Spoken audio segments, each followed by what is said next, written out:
ناظرین، اب ہم بات کریں گے ذوالقرنین علیہ السلام، یاجوج اور ماجوج سمیت ان سے متعلقہ تمام تر موضوعات پر کہ ذوالقرنین کون تھے، یاجوج اور ماجوج کیا ہیں، ذوالقرنین علیہ السلام نے کب، کہاں، کیوں اور کیسے یاجوج اور ماجوج کو قید کیا۔ ان سوالات سمیت ایسے جتنے بھی سوالات ہیں، ان سب سوالات پر تفصیل کے ساتھ بات کریں گے۔ سب سے پہلے بات کرتے ہیں ذوالقرنین علیہ السلام پر کہ ذوالقرنین علیہ السلام کون تھے۔ یہ سوال بہت عرصے سے چلا رہا ہے اور اس سوال کا جواب دینے کے لیے قرآن کی ترجمانی کے دعوے داروں نے جو کہانیاں گڑھ رکھی ہیں، سب سے پہلے ان کو آپ کے سامنے رکھتے ہوئے ان کی حقیقت واضح کریں گے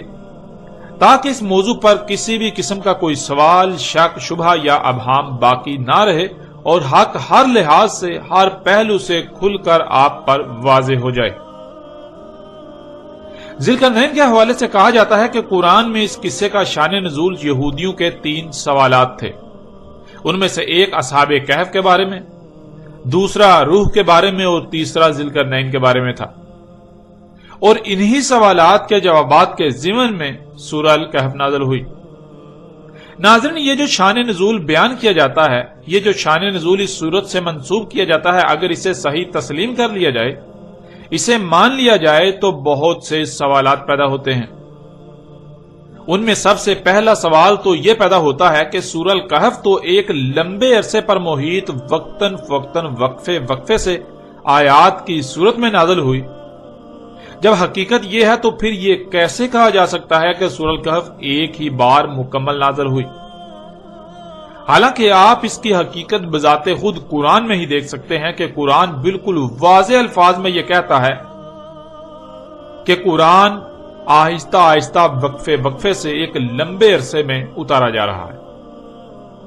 قرآن میں 14 مقامات پر 14 آیات میں بالکل صراحت کے ساتھ یہ کہا گیا کہ اسے آہستہ آہستہ تھوڑا تھوڑا کر کے لمبے عرصے میں اتارا گیا یا اتارا جا رہا ہے، جیسا کہ آپ ان آیات میں دیکھ سکتے ہیں۔ سورہ الاسراء کی آیت 106 میں اللہ سبحانہ تعالیٰ کا کہنا ہے وَقُرْآنًا فَرَقْنَاهُ لِتَقْرَأَهُ عَلَى النَّاسِ عَلَى مُكْثٍ وَنَزَلْنَاهُ تَنزِيلًا، اور قرآن ہم نے اسے ٹکڑے ٹکڑے کیا اسے کرا کرنے کے لیے انسانوں پر جس مدت میں وہ دنیا میں موجود ہیں، اور ہم نے اسے اتارا لمبی مدت میں تھوڑا تھوڑا آہستہ آہستہ جب جس کی ضرورت تھی اتنا۔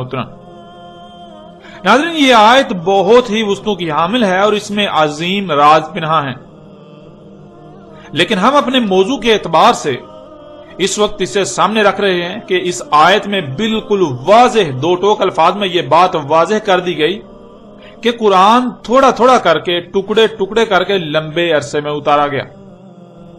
ایسا ہرگز نہیں ہے کہ ایک بڑی سورت ایک ہی بار میں اتار دی گئی۔ اسی طرح آپ اس آیت میں بھی دیکھ سکتے ہیں سورہ الانسان آیت نمبر 23 اِنَّا نَحْنُ نَزَلْنَا عَلَيْكَ الْقُرْآنَ تَنزِيلًا، اس میں کچھ شک نہیں، ہم ہی ہیں، ہم نے اتارا تجھ پر قرآن وقتاً فوقتاً تھوڑا تھوڑا لمبے عرصے میں۔ ناظرین، ان آیات میں یہ بات بالکل کھول کر واضح کر دی گئی کہ قرآن لمبے عرصے میں ٹکڑے ٹکڑے کر کے تھوڑا تھوڑا کر کے وقتاً فوقتاً جب جتنی ضرورت تھی اتنا اتارا گیا یا اتارا جا رہا ہے، جس سے یہ بات بالکل جھوٹی، بے بنیاد اور غلط ثابت ہو جاتی ہے کہ یہودیوں کے 3 سوالات کے جوابات میں سورہ الکہف نازل ہوئی۔ اب آتے ہیں دوسرے سوال کی طرف۔ آپ نے جان لیا کہ سورہ الکہف ایک ہی بار میں مکمل نازل نہیں ہوئی بلکہ وقتاً فوقتاً ایک لمبے عرصے میں نازل ہوئی، لیکن اگر اس کے باوجود ایک لمحے کے لیے یہ بات مان بھی لی جائے کہ یہودی کے ان 3 سوالات کے جواب میں سورہ الکہف نازل ہوئی، تو سوال یہ پیدا ہوتا ہے کہ سورہ الکہف پوری کی پوری روح کے موضوع سے خالی ہے۔ سورہ الکہف میں روح کے موضوع پر ایک لفظ بھی بیان نہیں کیا گیا، کیونکہ ان کے بیان کردہ شان نزول کے مطابق تو یہودیوں کے 3 سوالات میں سے ایک روح کے بارے میں تھا، دوسرا اصحاب الکہف اور تیسرا ذوالقرنین کے بارے میں۔ یہودیوں کے ان سوالات کے جواب میں سورہ الکہف نازل کی گئی، لیکن حقیقت آپ کے سامنے ہے کہ پوری کی پوری سورۃ الکہف روح کے موضوع پر خالی ہے، جس سے یہ بات بالکل کھل کر واضح ہو جاتی ہے کہ سورہ الکہف کا جو شان نزول گھڑ رکھا ہے وہ بالکل بے بنیاد اور باطل ہے۔ پھر اسی پس منظر میں سورہ الکہف میں موجود واقعات کو سمجھنے کی کوشش کی جاتی ہے، اور پھر جو نظریہ و عقیدہ اخذ کیا جاتا ہے وہ دوسروں پر بھی مسلط کیا جاتا ہے، جو کہ بالکل بے بنیاد اور باطل ہے۔ پھر ناظرین، تیسرا سوال یہ پیدا ہوتا ہے کہ اگر یہودیوں نے اصحاب الکہف کے بارے میں سوال کیا تو پھر ایسا کیوں ہے کہ یہودیوں کی پوری تاریخ اور مذہبی مواد اصحاب الکہف کے حوالے سے مکمل خاموش ہے؟ آپ کو بنی اسرائیل میں سے یہود کے ہاں ایک لفظ بھی اصحاب الکہف پر نہیں ملے گا، اور وہ اصحاب الکہف کے حوالے سے کسی بھی واقعہ کو کوئی اہمیت نہیں دیتے، بلکہ یوں کہتے ہیں کہ یہ من گڑت قصہ ہے جو عیسائیوں نے گڑھ رکھا ہے، جو عیسائیوں کا گڑھا ہوا ہے۔ البتہ صحابہ کہف کا ذکر بنی اسرائیل میں سے نصارہ جنہیں عیسائی کہا جاتا ہے ان کے مذہبی مواد میں ضرور ملتا ہے، اور عیسائیوں کے ہاں اسے ایک بڑی تاریخی اور مذہبی اہمیت حاصل ہے۔ اب سوال یہ پیدا ہوتا ہے کہ جب یہودیوں کے نزدیک ایسا کوئی واقعہ پیش ہی نہیں آیا، ان کا پورا مذہبی مواد، تاریخ ایسے کسی بھی واقعے سے خالی ہے، تو اس کا سوال کیوں کریں گے؟ ان کی طرف سے ایسے کسی بھی سوال کی توقع کرنا بالکل بے بنیاد اور فضول ہے۔ اور پھر دوسری بات یہ کہ اصحاب الکہف کا واقعہ عیسیٰ ابن مریم علیہ السلام کے کافی عرصہ بعد رونما ہوا۔ 7 نوجوان تھے جو عیسیٰ علیہ السلام پر ایمان لائے۔ اس وقت یہودیوں کی حکومت تھی، ان 7 نوجوانوں پر زمین تنگ کر دی گئی اور انہیں دین کی خاطر ہجرت کرنا پڑی، لیکن جب کوئی بھی جائے پناہ نہ پائی تو رب سے خالص اپنی طرف سے حفاظت کرنے کی دعا کی، اور رب نے ان کی حفاظت کی۔ یہ واقعہ یہودیت کی بنیاد اکھاڑ دینے کے لیے کافی تھا، اس لیے یہود ایسے کسی بھی واقعے کو سرے سے تسلیم ہی نہیں کرتے، کیونکہ انہیں علم ہے کہ اگر وہ اسے تسلیم کریں گے یا اس واقعے پر کسی بھی قسم کی کوئی بات کریں گے تو یہودیت باطل ثابت ہو جائے گی۔ اس لیے پھر یہ کیسے ممکن ہے کہ یہودی اصحاب الکہف کے بارے میں سوال کریں جبکہ وہ خود اس واقعہ کو تسلیم ہی نہیں کرتے، بلکہ یہود کے نزدیک تو ایسا کوئی واقعہ وقوع پذیر ہی نہیں ہوا، یہ من گڑت ہے۔ پھر چوتھا سوال یہ پیدا ہوتا ہے کہ یہودیوں کا ان 3 میں سے ایک سوال روح کے بارے میں تھا، اور اس کے جواب میں سورہ الکہف نازل ہوئی، لیکن آپ جانتے ہیں کہ روح کے بارے میں تو سورہ الکہف مکمل خاموش ہے، اور روح کا ذکر تو سورہ بنی اسرائیل میں ہے، اور سورہ بنی اسرائیل میں روح کا ذکر آنا ہی اس کا جواب ہے کہ روح کے بارے میں سوال بنی اسرائیل کا تھا۔ اور بنی اسرائیل صرف یہود ہی نہیں بلکہ وہ بھی ہیں جو بعد میں عیسیٰ علیہ السلام پر ایمان لائے اور پھر بعد میں جا کر دل ہوئے، یعنی صراط مستقیم سے ہٹ گئے، جنہیں عیسائی کہا جاتا ہے۔ روح عیسائیت میں شروع سے ہی موضوع بحث رہی، عیسیٰ ابن مریم علیہ السلام کی وجہ سے، اور روح کے بارے میں سوال نصارہ کی طرف سے تو ہو سکتا تھا لیکن یہود کی طرف سے ہرگز نہیں۔ ناظرین، اب آتے ہیں قصہ شان نزول میں یہودیوں کی طرف منسوب کیے جانے والے تیسرے سوال کی طرف، جو ہمارے موضوع سے تعلق رکھتا ہے کہ ذوالقرنین کے بارے میں سوال بھی یہودیوں کی طرف سے تھا۔ جس پس منظر کی بنیاد پر یہ کہا جاتا ہے کہ یہودیوں نے سوال کیا، اس پس منظر میں ایسا کوئی تاثر نہیں ملتا کہ یہودی ایسا کوئی سوال کر سکتے تھے، اس لیے کہ یہودیوں کے پورے مذہبی اور تاریخی مواد میں ذوالقرنین کے حوالے سے کوئی دور دور تک اشارہ نہیں ہے، نہ ہی ایسا کوئی نام یہودیوں کے ہاں کوئی وجود رکھتا تھا اور آج بھی وجود رکھتا ہے۔ لیکن اگر دوسرے پس منظر میں دیکھیں تو یہ بات ثابت ہو جاتی ہے کہ ذوالقرنین کے بارے میں سوال بھی یہودیوں کی بجائے عیسائیوں نے ہی کیا تھا۔ وہ اس لیے کہ اگر یہ تسلیم کر لیا جائے کہ ذوالقرنین سلیمان علیہ السلام تھے تو یہودیوں کا سلیمان علیہ السلام کے بارے میں عقیدہ ہے کہ وہ ایک تو نبی نہیں تھے اور دوسرا ان کی موت شرک پر ہوئی۔ انہوں نے اپنی زندگی کے آخری وقت میں بہت سے اوثان بنا لیے تھے جن کی وہ غلامی کرتے تھے۔ اوثان کہتے ہیں انسان کی خلق کردہ ان ایجادات کو جنہیں انسان سہولتوں کا نام دیتا ہے، جیسے آج مشینیں، گاڑیاں، جہاز وغیرہ، اور ان کی غلامی انہی کے حصول کے لیے ان کے پیچھے استعمال کیے جانے والے وقت کو کہا جاتا ہے۔ یہود کا نظریہ یہ ہے کہ سلیمان بن داؤد نے اپنی زندگی کا مقصد و مشن ہی ایسی اشیاء کی تخلیق اور استعمال کو بنا لیا تھا، لہذا وہ کافر اور مشرک تھا، اور اسی حالت میں سلیمان کی موت ہوئی۔ اس کے علاوہ سینکڑوں کی تعداد میں سلیمان نے نکاح کے بغیر عورتیں رکھی ہوئی تھیں جو سینکڑوں بیویوں کے علاوہ تھیں۔ اس لیے سلیمان یہودیوں اور عیسائیوں کے ہاں ایک متنازع شخصیت کے طور پر جانے جاتے ہیں۔ سلیمان علیہ السلام کے کفر و شرک کی گواہی یہودیوں کے صرف کسی عالم وغیرہ کا عقیدہ نہیں بلکہ باقاعدہ ان کی خود ساختہ آسمانی کتابوں کا مجموعہ عہد نامہ قدیم میں بھی درج ہے، اور عہد نامہ قدیم کی آسمانی کتابیں جتنے یہود کے لیے مقدس ہیں اتنی ہی نصارہ کے لیے بھی۔ یوں نہ صرف یہودی بلکہ عیسائی بھی سلیمان علیہ السلام کے بارے میں یہی نظریہ رکھتے ہیں،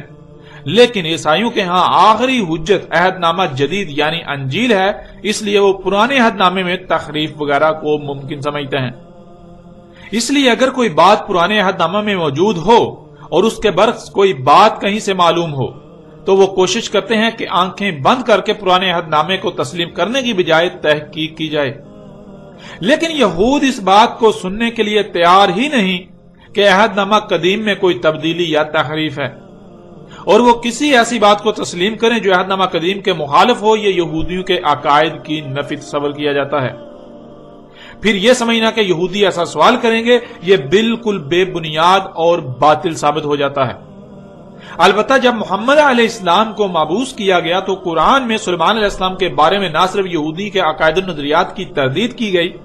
بلکہ سلیمان علیہ السلام کو اللہ سبحانہ و تعالیٰ نے اپنا صالح نبی اور صالح حکمران قرار دیا، اور دو ٹوک الفاظ میں یہ واضح کر دیا کہ سلیمان کافر و مشرک نہیں تھا۔ یوں یہ بات بھی واضح ہو جاتی ہے کہ اگر ذوالقرنین سلیمان علیہ السلام تھے تو پھر نصارہ کی طرف سے سوال کیا گیا کہ یہود تو اس شخصیت یعنی سلیمان کے بارے میں ایسا عقیدہ و نظریہ رکھتے ہیں اور ہماری انجیل تو اس پر بالکل خاموش ہے، تو اے محمد آپ بتائیں کہ آیا یہود اس بارے میں سچے ہیں یا پھر حقیقت کیا ہے؟ یہود داؤد کے بیٹے سلیمان کے بارے میں جو عقیدہ و نظریہ رکھتے ہیں کہ وہ کافر و مشرک تھا، اس پر طرح طرح کے الزامات لگاتے ہیں، آیا وہ اپنے اس عقیدے میں سچے ہیں یا پھر حقیقت اس کے برعکس ہے؟ لہٰذا آپ اس کی وضاحت کریں۔ اور قرآن میں جب اللہ سبحانہ و تعالیٰ نے اس واقعہ کا ذکر کیا تو سلیمان کی جگہ لفظ ذوالقرنین استعمال کیا۔ آگے چل کر اس پر مزید تفصیل کے ساتھ بات ہوگی۔ ناظرین، قدیم علماء مفسر و مفکر قرآن کے طور پر جانے پہچانے جانے والوں کی اکثریت کے نزدیک قرآن میں مذکور ذوالقرنین وہ شخصیت ہے جسے لوگ انگلش میں الیگزینڈر دی گریٹ اور اردو میں اسکندر اعظم کے نام سے جانتے ہیں، لیکن اس نظریے پر تنقید کرنے والوں کی ایک بڑی تعداد رہی جنہوں نے اسکندر اعظم یونانی کے ذوالقرنین ہونے پر بہت سے ایسے اعتراضات اٹھائے کہ اسے ذوالقرنین ماننے والے بھی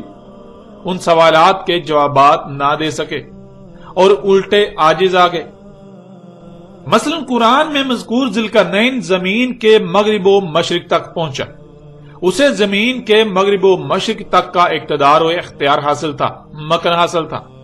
اور اسکندر اعظم قرآن کی اس بات پر بالکل بھی پورا نہیں اترتا۔ دوسرا اعتراض کہ قرآن ذوالقرنین کو صالح مومن شخصیت قرار دیتا ہے، لیکن اسکندر اعظم یونانی ایک آتش پرست مشرک اور ظالم شخص تھا۔ پھر تیسرا اعتراض کہ ذوالقرنین نے یاجوج اور ماجوج کو سد کی تعمیر کر کے روک دیا، لیکن اسکندر اعظم نے ایسی کوئی سد تعمیر ہی نہیں کی۔ ناظرین، ان کے علاوہ بھی کئی اعتراضات ہیں، مگر یہ ایسے اعتراضات ہیں کہ جنہوں نے اسکندر اعظم یونانی کے ذوالقرنین ہونے کا عقیدہ و نظریہ رکھنے والوں کو لاجواب کر دیا۔ مگر چونکہ کئی صدیوں سے یہ روش چلی آ رہی ہے کہ خود سے غور و فکر نہیں کرنا، خود سے غور و فکر کر کے کوئی نئی بات اخذ نہیں کی جا سکتی سوائے اسی کے جو آباء و اجداد سے نسل در نسل چلا رہا ہے، اس لیے آج تک ہر کوئی آنکھیں بند کر کے اسکندر اعظم یونانی کو ہی ذوالقرنین مانتا ہوا چلا رہا ہے، اس کے باوجود کہ کوئی بھی اسے ذوالقرنین ثابت نہیں کر سکتا۔ دوسری طرف اعتراضات اٹھانے والوں نے بھی محض اعتراضات ہی اٹھائے، وہ اس کے برعکس کسی دوسری شخصیت کو سامنے نہ لا سکے جسے وہ ذوالقرنین کہہ سکتے ہوں۔ یوں ذوالقرنین کے حوالے سے سوال مزید الجھ گیا، وقت گزرتا گیا اور زمانہ جدید میں سب سے پہلے ایک ایسی شخصیت سامنے آئی جس نے اسکندر اعظم کے ذوالقرنین ہونے کا رد کرتے ہوئے ایک نئی شخصیت کو ذوالقرنین ثابت کرنے کی بھرپور کوشش کی اور ایک دوسری شخصیت کو ذوالقرنین کے طور پر متعارف کرایا۔ زمانہ جدید کی یہ شخصیت نامور صحافی، سیاسی اور معروف مذہبی شخصیت ابوالکلام آزاد تھے، جنہوں نے یہود و نصارہ کی مذہبی کتابوں کا مجموعہ عہد نامہ قدیم میں مذکور ایک ایرانی بادشاہ سائرس کو قرآن میں مذکور ذوالقرنین قرار دیا، اور بہت سی نامور شخصیات نے نہ صرف ابوالکلام آزاد کے اس نظریے و عقیدے کی تائید و تصدیق کی، اسے تسلیم کیا، بلکہ اس کا خوب پرچار بھی کیا، جن میں غلام احمد پرویز، ابو العلا مودودی اور ڈاکٹر اسرار احمد وغیرہ سر فہرست ہیں۔ لیکن حضرت یہ بھی اپنی جگہ اٹل حقیقت ہے کہ جیسے اسکندر اعظم یونانی آتش پرست مشرک تھا، بالکل ایسے ہی سائرس دی گریٹ ایرانی بھی نہ صرف آتش پرست مشرک بلکہ بہت بڑا ظالم و جابری شخص تھا، جس نے بستیوں کی بستیوں کو تہس نہس کیا اور اپنی سلطنت کی وسعت کے لیے آس پاس کی کمزور ریاستوں پر تسلط کے لیے انہیں کچل کر رکھ دیا، انہیں تباہ و برباد کر کے رکھ دیا، جس میں عام عوام کی ایک بہت بڑی تعداد اس ظلم و جبر کا شکار ہوئی، یہاں تک کہ یہودیوں اور عیسائیوں کے مذہبی مواد عہد نامہ قدیم یعنی پرانے عہد نامے میں بھی یہ بالکل واضح مذکور ہے کہ سائرس ایرانی نے خوب تباہی مچائی، اور یہودی اسے اس لیے پسند کرتے ہیں کہ اس نے نہ صرف یہودیوں کے ساتھ نرم رویہ اپنایا بلکہ صدیوں سے در بدر ذلیل و رسوا ہوتے یہودیوں کو واپس اسرائیل میں لا بسایا۔ لیکن حیران کن بات تو یہ ہے کہ ان تمام تر باتوں کو نظر انداز کرتے ہوئے ابوالکلام آزاد نے صرف ذوالقرنین پر ایک نیا نظریہ دینے کے لیے، ایک نیا عقیدہ و نظریہ پیش کرنے کے لیے سائرس ایرانی مشرک عظیم کو اپنے آباء و اجداد کے نقش قدم پر چلتے ہوئے اسکندر اعظم کی طرح ذوالقرنین قرار دیا۔ اس مقصد کے لیے ابوالکلام آزاد نے تاریخ کی کتب کو کھنگالا تو دو ہی شخصیات سامنے آئیں، ایک اسکندر اعظم یونانی اور دوسرا سائرس ایرانی۔ اسکندر اعظم یونانی کو تو پہلے ہی ذوالقرنین قرار دیا جا چکا تھا، تو اس لیے اس کے مقابلے پر پیچھے ایک ہی شخصیت بچی، سائرس ایرانی، تو ابوالکلام آزاد نے اسے ہی ذوالقرنین قرار دیا۔ لیکن ناظرین، حقیقت کیا ہے؟ کیا حقیقت یہی ہے؟ کیا قدیم علماء، مفسر و مفکر قرآن کہلانے والی شخصیات جنہوں نے اسکندر اعظم یونانی کو قرآن میں مذکور ذوالقرنین قرار دیا، وہ سب کی سب غلط اور ابوالکلام آزاد سچے تھے؟ یا پھر جیسے پہلو نے اسکندر اعظم یونانی کو ذوالقرنین قرار دیا، بالکل ایسے ہی ابوالکلام آزاد نے اپنے آباء و اجداد کے نقش قدم پر چلتے ہوئے سائرس ایرانی کو ذوالقرنین قرار دیا؟ جیسے باقی لوگ اپنے علماء، مفکر و مفسر کہلانے والی بڑی بڑی نامور شخصیات کی آنکھیں بند کر کے تائید و تصدیق کرتے رہے اور ہر اعتراض کو نظر انداز کرتے رہے، بالکل ایسے ہی ابو العلا مودودی، غلام احمد پرویز اور ڈاکٹر اسرار احمد جیسی شخصیات نے بھی کیا کہ جو نظریہ ابوالکلام آزاد نے پیش کیا، انہوں نے ٹھان لی کہ ہر حال میں اسی کی تائید و تصدیق اور پرچار ہی کرنا ہے، تاکہ جیسے قدیم دور میں ایسے موضوعات پر لب کشائی کرنے والوں کو نمایاں مقام حاصل ہوا، بالکل ایسے ہی آج یہ لوگ بھی نمایاں مقام حاصل کر سکیں۔ اب آتے ہیں ناظرین اس طرف کہ حقیقت کیا ہے۔ حقیقت ہر لحاظ سے کھول کر آپ کے سامنے رکھتے ہیں، پھر فیصلہ آپ کے اختیار میں ہوگا کہ حق کیا ہے اور باطل کیا ہے۔ حق و باطل میں فرق اس قدر واضح ہو جائے گا کہ آپ کو رائے برابر بھی مشکل نہیں رہے گی حق پہچاننے میں۔ وہ لوگ جنہوں نے اسکندر اعظم یونانی کو ذوالقرنین کہا یا مانتے ہیں، اور ان کے برعکس وہ لوگ جنہوں نے سائرس ایرانی کو ذوالقرنین کہا یا مانتے ہیں اور مان رہے ہیں، دونوں نے ہی قرآن کے برعکس تاریخ کی کتب کا سہارا لے کر اپنا اپنا نظریہ اخذ کیا۔ یہ بات جان لیں کہ قرآن میں نہ تو اسکندر اعظم کا نام آیا اور نہ ہی سائرس ایرانی کا۔ ان دونوں شخصیات کو ذوالقرنین ثابت کرنے کے لیے قرآن کے علاوہ تاریخی کتب کا سہارا لیا گیا۔ اب آتے ہیں قرآن کی طرف اور قرآن سے ہی سوال کرتے ہیں کہ کیا ان دونوں میں سے کوئی ذوالقرنین تھا؟ اگر نہیں تو پھر ذوالقرنین کون تھا؟ کیا قرآن اس پر خاموش ہے؟ کیا قرآن کا مقصد صرف سوال کھڑا کرنا ہے اور اس سوال کا جواب دینا قرآن پر فرض نہیں ہے؟ ذوالقرنین کون ہے؟ کیا قرآن اس پر رہنمائی نہیں کرتا؟ قرآن اس پر خاموش ہے جو ان لوگوں نے قرآن کے برعکس کتابوں سے رجوع کیا؟ کیا قرآن اپنے علاوہ دوسری کتب کی طرف کسی بھی معاملے میں رہنمائی کے لیے جانے کی اجازت دیتا ہے؟ اگر اجازت دیتا ہے تو اس کا مطلب کہ قرآن مکمل رہنمائی کا دعویٰ نہیں کر سکتا۔ قرآن بعض معاملات میں بعض سوالات پر عاجز آ سکتا ہے۔ قرآن کو بھی لاجواب کیا جا سکتا ہے،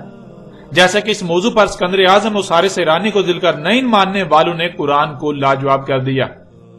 اگر قرآن مکمل رہنمائی کا دعوے دار ہے، وہ ہر سوال کا جواب دیتا ہے، تو پھر اگر کوئی کسی بھی معاملے میں قرآن کو ترک کر کے اس کے برعکس کسی اور کی طرف رخ کرتا ہے، کسی اور سے رجوع کرتا ہے، تو قرآن ایسوں کے حوالے سے کیا کہتا ہے؟ ان سب سوالات کے جوابات بذات خود قرآن سے ہی آپ کے سامنے رکھتے ہیں۔ اس وقت آپ کو اسکرین پر سورہ الاسراء کی آیت نمبر 99 نظر آ رہی ہے۔ وَلَقَدْ صَرَفْنَا لِلنَّاسِ فِي هَذَا الْقُرْآنِ مِنْ كُلِّ مَثَلٍ فَأَبَىٰ أَكْثَرُ النَّاسِ إِلَّا كُفُورًا، اور تحقیق کے یعنی تم اپنی طرف سے پوری تحقیق کر لو، اپنے گھوڑے دوڑا لو، جو کہا جا رہا ہے وہی تمہارے سامنے آئے گا، وہی حق ہے۔ ہم نے ہر پہلو سے، ہر لحاظ سے پھیر پھیر کر سامنے لے آئے، بیان کر دیا انسانوں کے لیے اس قرآن میں تمام کی تمام مسئلوں سے۔ بس انکار کر دیا انسانوں کی اکثریت نے، مگر اس لیے کہ جو کچھ بھی انہیں عطا کیا گیا وہ اس مقصد کے لیے استعمال ہی نہیں کرنا چاہتے جس مقصد کے لیے انہیں عطا کیا گیا، وہ اپنی خواہشات کی اتباع کرنا چاہتے ہیں، اس لیے انسانوں کی اکثریت نے اس بات کو ماننے سے انکار کر دیا۔ پھر اس طرح اگلی آیت سورہ الکہف کی آیت نمبر 54، وَلَقَدْ صَرَفْنَا فِي هَذَا الْقُرْآنِ لِلنَّاسِ مِنْ كُلِّ مَثَلٍ وَكَانَ الْإِنسَانُ أَكْثَرَ شَيْءٍ جَدَلًا، اور تحقیق کے لیے یعنی تم اپنی طرف سے پوری تحقیق کر لو، اپنے گھوڑے دوڑا لو، جو کہا جا رہا ہے وہی حق ہے، وہی تمہارے سامنے آئے گا۔ ہم نے ہر پہلو سے، ہر لحاظ سے پھیر پھیر کر سامنے لے آئے، بیان کر دیا انسانوں کے لیے اس قرآن میں تمام کی تمام مسئلوں سے، یعنی اس قرآن میں ماضی میں پیش آنے والے واقعات میں سے صرف اور صرف ان کا ذکر کیا جو خوب ہو اسی طرح قرآن کے نزول سے اسات کے قیام تک پیش آئیں گے۔ انسانوں کے ہر سوال کا جواب ہر پہلو سے، ہر لحاظ سے پھیر پھیر کر اس قرآن میں بیان کر دیا، ان کے سامنے لے آئے مسئلوں سے۔ اور تھا انسان اکثریت معاملات میں جھگڑا کرنے والا، سو جھگڑا ہی کیا، یعنی قرآن کی بات تسلیم کرنے کی بجائے اپنی خواہشات و اپنے خود ساتہ الہوں کی باتوں کو قرآن پر ترجیح دی۔ جب بھی قرآن نے کسی معاملے میں رہنمائی کی تو اپنی بےہودہ دلیلوں کو قرآن پر پیش کیا اور قرآن کے مد مقابل اور اشیاء کو اور کتابوں کو لا کھڑا کیا، اوروں کو لا کھڑا کیا، وہ بات تسلیم نہ کی جو قرآن نے پیش کی، اس کے برعکس جو قرآن کے علاوہ اوروں کی بات ہے اس کو ہی تسلیم کیا۔ ناظرین، ان آیات میں آپ نے خود اپنی آنکھوں سے دیکھ لیا اور کانوں سے سن لیا کہ اللہ سبحانہ وتعالی نے بالکل واضح کر دیا کہ اس قرآن میں جو آپ کے سامنے ہے، اس میں نہ صرف ہر سوال کا جواب دے دیا بلکہ ہر پہلو سے پھیر پھیر کر انسانوں کے سامنے لے آئے مسئلوں سے۔ ایسا نہیں ہے کہ اس قرآن میں مکمل رہنمائی نہیں ہے، اس قرآن میں ہر سوال کا جواب موجود ہے، اور پھر اس میں کوئی ایک بھی بات ایسی نہیں کی گئی جو صرف اور صرف ایک ہی بار کی گئی ہو، ایک ہی پہلو سے، بلکہ اس قرآن میں ہر معاملے کو، ہر بات کو جو انسانوں کو پیش آنی ہے، جو انسانوں کو پیش آنا تھا، ہر سوال کو، ہر اس سوال کو جو انسانوں کے سامنے کھڑا ہونا تھا، اسے ہر پہلو سے پھیر پھیر کر بیان کر دیا۔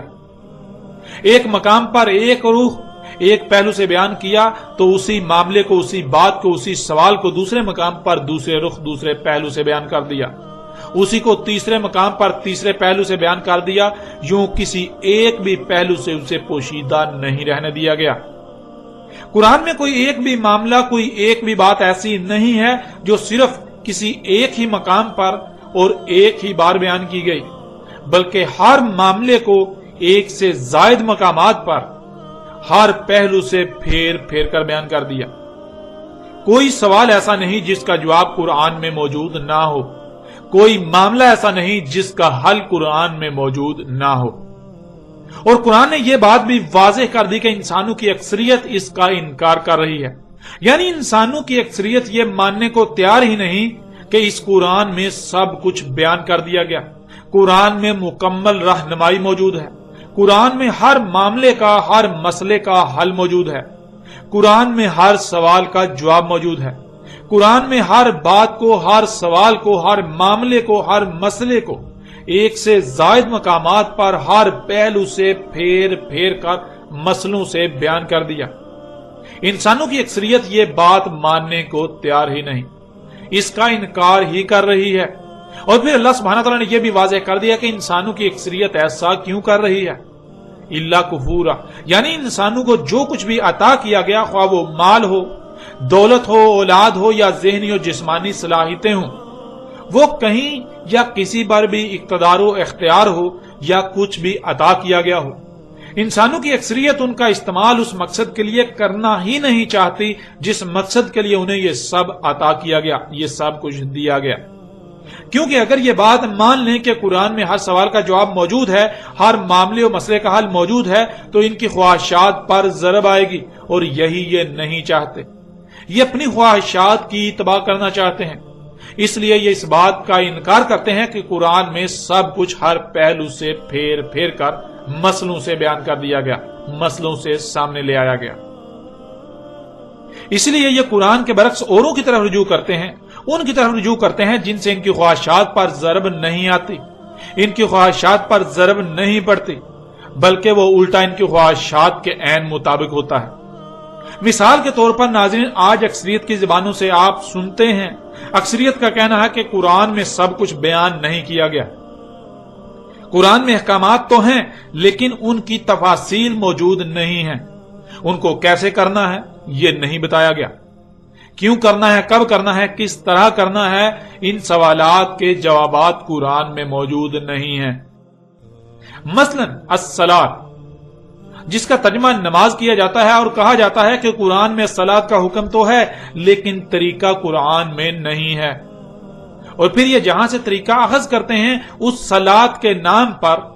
ان کی خواہشات پر کوئی ضرب نہیں آتی، وہاں سے صلاۃ کے نام پر جو ان کو مل رہا ہے وہ ان کی خواہشات کے عین مطابق ہے، حالانکہ پورے کا پورا قرآن ایک ہی شے کی وضاحت کر رہا ہے، اور وہ ہے صلاۃ۔ اگر یہ مان لیا جائے کہ قرآن میں صلاۃ کی رہنمائی موجود ہے تو دنیا کی زندگی اتنی سخت ہو جائے گی کہ جیسے آپ کو آگ میں ڈال دیا گیا ہو، اور یہی کوئی نہیں چاہتا۔ اس لیے اکثریت اس کا انکار کرتی ہے کہ قرآن میں ہر سوال کا جواب موجود ہے، کیونکہ اگر اس بات کو تسلیم کر لیا جائے گا اور اپنے ہر سوال کا جواب، ہر مسئلے کا حل قرآن میں تلاش کیا جائے گا، قرآن سے حاصل کیا جائے گا، تو انسان کو جو کچھ بھی عطا کیا گیا اس پر اس کا اپنا کوئی اختیار نہیں رہے گا، اس کو پھر خالص اللہ کی غلامی کرنا پڑے گی، اور یہی وہ نہیں چاہتا۔ اب دیکھیں سورہ نساء کی آیت نمبر 82 میں اللہ سبحانہ تعالیٰ کا کہنا ہے، افلا یتدبرون القرآن لو کان من عند غیر اللہ لوجدوا فیہ اختلافا کثیرا، کیا پس نہیں تدبر کر رہے القرآن، اور اگر تھا کسی اور سے اللہ کا علاوہ کہ تم پاتے اس میں کثیر اختلاف، یعنی ایسا نہیں ہے کہ اس قرآن میں ایک مقام پر کچھ کہا جا رہا ہے اور دوسرے مقام پر اس کے برعکس کچھ اور دوسری بات کہی جا رہی ہے۔ اگر تم اس قرآن میں ایسی شے پاؤ، اختلاف پاؤ، تو پھر یہ اللہ کی طرف سے نہیں ہے بلکہ یہ غیر اللہ کی طرف سے ہے۔ ناظرین، اللہ سبحانہ و تعالیٰ کی طرف سے کھلم کھلا اعلان ہے کہ اگر یہ قرآن غیر اللہ کی طرف سے ہوتا تو تم اس میں کثیر اختلاف پاتے۔ یعنی اگر ہم اس آیت کو صرف پیچھے بیان کی جانے والی 2 آیات کے تناظر میں دیکھیں تو ایسا ممکن ہی نہیں کہ اللہ سبحانہ و تعالیٰ نے قرآن میں جو سوالات اٹھائے ہوں یا جو بھی احکامات دیے ہوں، جو بھی کہا ہو، ان کے جوابات بھی قرآن میں نہ دیے ہوں۔ حتیٰ کہ انسان کے اس دنیا میں موجود رہنے تک پیش آنے والے کسی بھی معاملے کا حل ایسا نہیں ہے کہ قرآن میں نہ ہو، کسی بھی قسم کے پیدا ہونے والے سوال کا جواب قرآن میں نہ ہو، یہ ممکن ہی نہیں۔ کیونکہ اگر ایسا ہو تو گویا کہ قرآن میں اختلاف ہے۔ ایک طرف اللہ سبحانہ تعالیٰ کا کہنا ہے کہ اس قرآن میں سب کچھ ہر طرف سے پھیر پھیر کر بیان کر دیا، ہر پہلو سے پھیر پھیر کر انسانوں کے لیے ان کے سامنے لے آئے مسئلوں سے، اور دوسری طرف اللہ سبحانہ و تعالیٰ نے ایسے سوالات کے جوابات ہی نہ رکھے جو بڑے بڑے سوالات ہیں، جن کے جوابات جاننا بہت ضروری ہیں۔ قرآن خود ہی سوال کھڑا کرے اور اس کا جواب ہی نہ دے، ایسی صورت میں تو یہ پھر اللہ کی طرف سے نہ ہوا بلکہ غیر اللہ کی طرف سے ہوا، جو کہ بالکل ناممکن ہے۔ اب ناظرین غور کریں، اللہ سبحانہ تعالیٰ کا کہنا ہے کہ ہر سوال کا جواب اس قرآن میں ہر پہلو سے پھیر پھیر کر مختلف مقامات پر بیان کر دیا، انسانوں کے لیے سامنے لے آئے مسئلوں سے، اور اگر کوئی سوال کھڑا ہو اور آپ یہ کہیں کہ اس قرآن میں اس کا جواب نہیں ہے تو پھر اس کا مطلب کیا ہے؟ ایک ہی صورت ہے، یا تو قرآن جھوٹا اور آپ سچے ہیں، یا پھر قرآن جھوٹا نہیں، قرآن تو سچا ہے اور آپ اپنے دعوے میں جھوٹے ہیں۔ آپ قرآن پر الزام لگا رہے ہیں، آپ قرآن پر اور اللہ پر افترا کر رہے ہیں۔ اور ناظرین ذرا غور کریں، اگر کوئی سوال پیدا ہوتا ہے تو آپ اس سوال کا جواب قرآن سے حاصل کرنے کی بجائے اس قرآن کے برعکس کسی اور کی طرف رجوع کرتے ہیں، تو آپ کا یہ عمل کس بات کا اعلان کر رہا ہے؟ کیا آپ اپنے عمل سے یہ اعلان نہیں کر رہے کہ قرآن کے پاس آپ کے سوال کا جواب موجود نہیں ہے؟ کیا آپ اپنے عمل سے یہ اعلان نہیں کر رہے کہ قرآن میں اختلاف موجود ہے؟ ایک طرف قرآن ہر سوال کا جواب دینے کا دعویٰ کرتا ہے اور دوسری طرف آپ کے سوال کا جواب قرآن کے پاس ہے ہی نہیں۔ اسی لیے تو آپ نے قرآن کے برعکس کسی اور سے رجوع کیا اپنے سوال کے جواب کے لیے۔ اب ناظرین ذرا غور کریں، جن جن لوگوں نے اسکندر اعظم یا سائرس ایرانی کو ذی القرنین کہا ثابت کرنے کی کوشش کی، اور جو بھی ان میں سے کسی ایک بھی شخصیت کو ذی القرنین مان رہے ہیں، کیا ان کو ان کے سوال ذی القرنین کون ہے کا جواب قرآن نے دیا؟ کیا انہوں نے اپنے سوال کا جواب قرآن سے حاصل کیا؟ اگر یہ جواب قرآن سے ہے تو غلط ہو ہی نہیں سکتا، اور اگر قرآن سے نہیں تو نہ صرف ان کو جواب غلط ملا بلکہ انہوں نے قرآن پر افترا کیا۔ ان لوگوں نے قرآن پر بہتان باندھا، ان لوگوں نے اپنے عمل سے اس بات کا اعلان کیا، دعویٰ کیا کہ قرآن میں ہر سوال کا جواب موجود نہیں ہے، قرآن میں مکمل رہنمائی موجود نہیں ہے، قرآن اپنے دعوے میں جھوٹا ہے، اللہ اپنے دعوے میں جھوٹا ہے۔ اللہ ایک طرف تو کہتا ہے ہم نے اس قرآن میں ہر سوال کا جواب پھیر پھیر کے ہر پہلو سے مسئلوں سے تمہارے سامنے لے آئے، بیان کر دیا، اور دوسری طرف ہمارے کسی سوال کا جواب قرآن میں ہے ہی نہیں۔ ناظرین خواہ کوئی بھی شخصیت ہو، پوری کی پوری دنیا ہی کیوں نہ اس کی تعریفوں کے پل باندھے، لیکن اس کے حق ہونے کا معیار یہ نہیں ہے، بلکہ حق ہونے کا معیار وہ ہے جو اللہ سبحانہ و تعالی نے طے کر دیا، اس ذات نے جس نے وجود دیا۔ قرآن میں اور بھی درجنوں ایسی آیات ہیں جن میں انہی باتوں کا مزید مختلف پہلوؤں سے پھیر پھیر کر بیان کیا گیا، اور انسانوں کے رد عمل کو بھی بالکل کھول کھول کر بیان کر دیا گیا، جنہیں آپ ان آیات میں جان چکے ہیں۔ ناظرین قرآن نے بالکل واضح اور دو ٹوک الفاظ میں اسکندر اعظم اور سائرس ایرانی کے ذی القرنین ہونے کی نفی کر دی، اور جن لوگوں نے ان شخصیات کو ذی القرنین بنایا ہوا تھا ان کی حقیقت بھی اللہ سبحانہ و تعالی نے چاک کر کے رکھ دی۔ ناظرین جن لوگوں نے اسکندر اعظم یا پھر سائرس ایرانی کو ذی القرنین کہا، ثابت کرنے کی ناکام کوشش کی یا تسلیم کیا، ان تمام کے تمام لوگوں نے اپنی زبان سے اس بات کا اقرار کیا کہ قرآن میں ذی القرنین کا ذکر تو آیا ہے، لیکن قرآن اس سوال کا جواب نہیں دیتا کہ ذی القرنین کون تھا۔ اس لیے ہمیں اس سوال کے جواب کے لیے قرآن کے علاوہ دوسری تاریخی کتب کا سہارا لینا پڑا۔ آپ جان چکے ہیں کہ یہ لوگ اپنے دعوے میں بالکل بے بنیاد اور جھوٹے ہیں۔ یہ ان کا کہنا ہے کہ قرآن میں ان کے سوال کا جواب نہیں، اللہ نے یا قرآن نے ایسا ہرگز نہیں کہا، بلکہ اللہ نے تو اس قرآن میں ان کے بالکل برعکس ایک دوسری بات کی، یہ دعویٰ کیا کہ اس قرآن میں سب کا سب ہر پہلو سے پھیر پھیر کر تمہارے سامنے لے آئے، اور وہ بھی مسئلوں سے۔ اور اگر کوئی یہ کہتا ہے کہ قرآن میں کسی سوال کا جواب موجود نہیں ہے تو اس میں قرآن کا قصور نہیں ہے، بلکہ قصور اس کا اپنا ہے۔ قصور اس کا ہے جو ایسا کہہ رہا ہے، جسے قرآن میں اس سوال کا جواب نہیں مل رہا، وہ اللہ کے قانون میں اندھا ہو چکا ہے، اسے اپنے اندھے پن کے علاج کی ضرورت ہے، نہ کہ اللہ اور اس کے قرآن الحکیم پر بہتان کی ضرورت۔ وہ اس معیار پر، اس قانون پر پورا ہی نہیں اتر رہا جس معیار پر، جس قانون پر پورا اترنے سے قرآن اپنے راز کھولتا ہے۔ اس لیے اسے اپنے گریبان میں جھانکنا چاہیے، اپنی ذات میں جھانکنا چاہیے کہ وہ اس کے اندر جو خامیاں ہیں، جو کمیاں ہیں، جو کجیاں ہیں، جو کوتاہیاں ہیں، وہ ان کو دور کرے، اپنی اصلاح کرے، اپنے آپ کو اس معیار پر، اس مقام پر لا کھڑا کرے جس مقام پر آنے سے قرآن اپنے راز کھولتا ہے، نہ کہ وہ الٹا اپنی غلطی کو قرآن پر تھوپنا شروع کر دے، قرآن پر اور اللہ پر بہتان باندھنا شروع کر دے۔ ان لوگوں نے کہا کہ قرآن میں اس سوال کا جواب موجود نہیں، اس لیے ہم نے قرآن کے علاوہ دوسری تاریخ کی کتابوں سے رجوع کیا اور ہمیں قرآن کے برعکس ان تاریخی کتابوں نے ہمارے سوال کا جواب دیا، تو ان کے اس قول کا قرآن میں اللہ سبحانہ تعالیٰ نے کس طرح رد کر دیا اسے بھی آپ کے سامنے رکھتے ہیں۔ اس وقت آپ کو اسکرین پر سورہ زمر کی آیت نمبر 23 نظر آ رہی ہے۔ اللہ نزل احسن الحدیث، اللہ نے اتاری احسن الحدیث، حدیث کہتے ہیں تاریخ کو۔ انسان کا معاملہ یہ ہے کہ جب بھی وہ کوئی ایسا کام کرتا ہے یا اسے ایسا معاملہ پیش آتا ہے جس سے اس کا پہلی بار واسطہ پڑتا ہے، تو وہ رہنمائی کے لیے کسی ایسے کو تلاش کرتا ہے جس کا اس سے پہلے اسی کام سے واسطہ پڑ چکا ہو، تاکہ اس کی تاریخ سے استفادہ کیا جا سکے۔ یوں نہ صرف بہتر طریقے سے اس مسئلے یا معاملے سے نپٹا جا سکے گا، بلکہ ہر ممکن حد تک نقصان سے بچا جا سکتا ہے۔ بالکل ایسے ہی جیسے آپ اپنی زندگی میں پہلی بار کوئی قیمتی شے خریدتے ہیں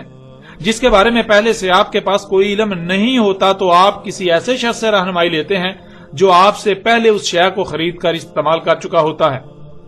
اگر کوئی ایسا شخص نہ ملے تو آپ کسی ایسے شخص کی تاریخ سے رہنمائی لیتے ہیں تاکہ کسی بھی قسم کی غلطی یا نقصان سے بچا جا سکے۔ یہی معاملہ دنیا میں آباد مجموعی طور پر انسانوں کا ہے۔ جب بھی انسانوں کو کوئی مسئلہ پیش آتا ہے تو رہنمائی کے لیے تاریخ سے رجوع کرنا ناگزیر ہوتا ہے، اس لیے یہ تاریخ سے رجوع کرتے ہیں، اور اسی مقصد کے لیے اللہ سبحانہ و تعالی نے احسن الحدیث اس قرآن کی صورت میں اتاری۔ یعنی یہ قرآن ایسی تاریخ ہے جس سے حسن کوئی تاریخ نہیں ہے، یہ قرآن احسن تاریخ ہے۔ ایسی ہی ایک دوسری آیت آپ کو قرآن میں ملے گی جس سے آپ اس آیت کو بآسانی سے سمجھ سکتے ہیں، اور وہ آیت ہے سورہ المومنون کی آیت نمبر 14۔ اللہ احسن الخالقین، خالقین جمع کا صیغہ ہے جس کے معنی ہیں ایک سے زائد خلق کرنے والے۔ ان میں اللہ حسن خالق ہے، تو جو حسن ہو، جس سے حسن کوئی نہ ہو، اسے اخذ کیا جائے گا، اسی کو خالق بنایا جائے گا۔ یعنی ایسا نہیں ہے کہ اللہ خلق کرنے والوں میں حسن خالق ہے، اللہ حسن خالق ہے، اس بات کا محض زبان سے اقرار کرنا ہے، اور اللہ کے علاوہ اوروں کو بھی خالق بنایا جا سکتا ہے، ایسا ہرگز نہیں، ایسا قطعاً نہیں۔ اللہ احسن الخالقین کا مطلب یہ ہے کہ جو احسن خالق ہے اسے ہی اخذ کیا جائے گا، اور جو احسن نہیں ہے اسے ترک کر دیا جائے گا۔ تو اللہ احسن خالق ہے، اس لیے خالقین میں سے جو احسن ہے، اللہ احسن خالق ہے، صرف اور صرف اللہ ہی کو خالق بنایا جائے گا، اور اللہ کے علاوہ جو بھی خالقین ہیں، جو خالق ہیں جو کہ احسن نہیں ہیں، انہیں ترک کر دیا جائے گا، انہیں خالق نہیں بنایا جائے گا، انہیں اخذ نہیں کیا جائے گا۔ اللہ احسن الخالقین کا مطلب ہے کہ اللہ سے احسن کوئی خالق نہیں ہے، تو جو احسن خالق ہے اسے اخذ کیا جائے گا، اس کے علاوہ باقی سب کی نفی کی جائے گی، باقی سب کا رد کر دیا جائے گا، باقی سب کے سب کو کوڑے میں پھینک دیا جائے گا۔ تو بالکل ایسے ہی اللہ نزل احسن الحدیث، جو حدیث یعنی تاریخ اللہ نے اتاری ہے وہ احسن تاریخ ہے، اس سے حسن کوئی تاریخ نہیں ہے، اس لیے جو احسن ہے اسے اخذ کیا جائے گا، باقی سب کا رد کر دیا جائے گا۔ جب اللہ کسی بھی معاملے یا مسئلے میں رہنمائی کے لیے قرآن کو احسن الحدیث قرار دے رہا ہے، تو اگر کوئی احسن تاریخ کو چھوڑ کر جو احسن نہیں ان سے رہنمائی لیتا ہے، تو کیا وہ تاریخ کی کتابیں اس کی حاجت کو پورا کر سکتی ہیں؟ اسے بہتر جواب دے سکتی ہیں؟ اس کی بہتر رہنمائی کر سکتی ہیں؟ اسے صحیح جواب دے سکتی ہیں؟ نہیں، بالکل نہیں۔ جن کی اپنی کوئی بنیاد نہیں، جو خود خامیوں خرابیوں سے بھرپور ہوں، جو احسن نہیں ہیں، وہ کسی دوسرے کو نفع کیسے دے سکتی ہیں؟ جو تاریخ احسن ہے ہی نہیں، کیا وہ سوال کا احسن جواب دے سکتی ہے؟ نہیں، بالکل نہیں۔ اب جب کہ قرآن کے علاوہ کوئی احسن تاریخ ہے ہی نہیں، تو پھر اس قرآن کے علاوہ کسی تاریخ کی کتاب سے رہنمائی نہیں لی جا سکتی۔ اس قرآن کے علاوہ تاریخ کی ہر کتاب کو کوڑے دان میں پھینک دیا جائے گا، ردی کی ٹوکری میں پھینک دیا جائے گا، اگر کوئی اس قرآن کو چھوڑ کر کسی دوسری کتاب سے رہنمائی کے لیے رجوع کرتا ہے تو سوائے دھوکے کے اس کے ہاتھ کچھ نہیں آئے گا۔ اب آپ خود غور کریں، جب اللہ اس قرآن کو احسن تاریخ قرار دے رہا ہے اور اس قرآن کے علاوہ کسی بھی تاریخ سے رہنمائی کی اجازت نہیں دے رہا بلکہ الٹا سختی کے ساتھ روک رہا ہے، تو اس کے باوجود جو ایسا کرتے ہیں تو اللہ کے نزدیک ایسے لوگوں کی حقیقت کیا ہوگی؟ اللہ کے نزدیک ایسا کرنے والوں کی حقیقت کیا ہے؟ جو ایسا کریں گے ان کے ہاتھ کیا آئے گا؟ ان کے ہاتھ سوائے باطل کے کچھ نہیں آئے گا۔ اور جن لوگوں نے اسکندر اعظم یا سائرس ایرانی کو ذوالقرنین قرار دیا، وہ لوگ تو خود اپنی زبان سے اس بات کا اقرار کر رہے ہیں کہ ذوالقرنین کے بارے میں جاننے کے لیے انہوں نے احسن تاریخ قرآن کے برعکس دوسری تاریخ سے رجوع کیا جس نے انہیں ان کے سوال کا جواب دیا۔ تو جب یہ جواب احسن تاریخ کا ہے ہی نہیں تو پھر جواب بھی احسن کیسے ہو سکتا ہے؟ بالکل نہیں ہو سکتا۔ غیر قرآن کا جواب بالکل بے بنیاد، باطل اور محض دھوکے کے سوا کچھ نہیں۔ اور اس سے بڑھ کر تو یہ کہ جب آپ قرآن کو چھوڑ کر کسی دوسری تاریخ سے رہنمائی کے لیے رجوع کرتے ہیں تو آپ اپنے عمل سے اس قرآن کے احسن الحدیث ہونے کا کفر کرتے ہیں۔ ظاہر ہے رہنمائی اس سے لی جائے گی جو احسن ہے، اور جب آپ نے اس قرآن کے برعکس کسی دوسرے سے رہنمائی لی، کسی دوسری تاریخ سے رہنمائی لی، تو آپ نے اپنے عمل سے یہ ثابت کر دیا کہ آپ غیر قرآن کو احسن الحدیث تسلیم کر رہے ہیں اور قرآن کے احسن الحدیث ہونے کا انکار کر رہے ہیں۔